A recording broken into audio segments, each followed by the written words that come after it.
Presented by DNS Entertainment.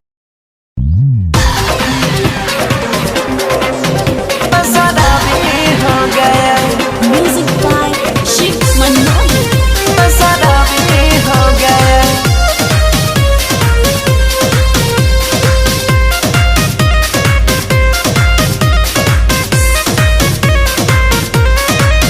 दिल तोड़ के हमार मुँह मोरा ले गे बिच रहिया में जान छोड़ा ले गे।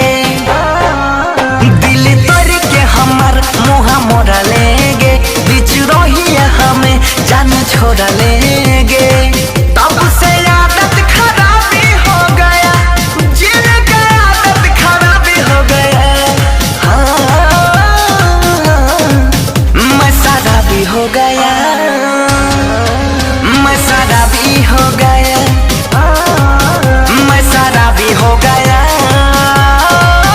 मैं शराबी हो गया।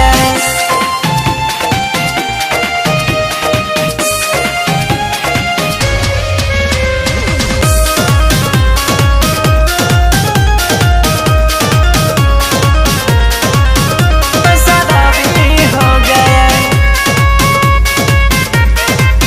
मैं शराबी हो गया।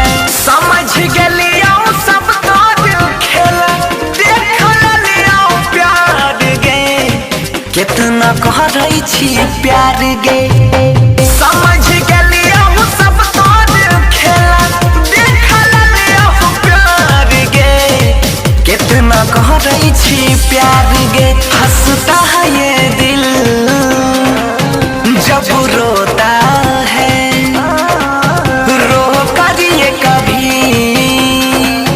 ना सोता है। हंसता है ये दिल जब रोता है, रो कर ये कभी ना सोता है। तोरा परोसा के दाबी हो गया, तोरा परोसा के दाबी हो गया। मैं शराबी हो गया रे, मैं शराबी हो गया, मैं शराबी हो गया, मैं शराबी हो गया।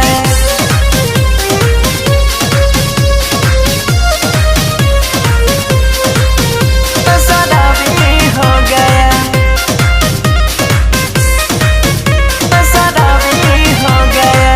क्रिया कसम के बात तो छोड़े राह तोरा पायस गे, कोई नेरी हो विश्वास गे। क्रिया कसम के बात तो छोड़े राह तोरा पायस गे, कोई नेरी हो विश्वास गे।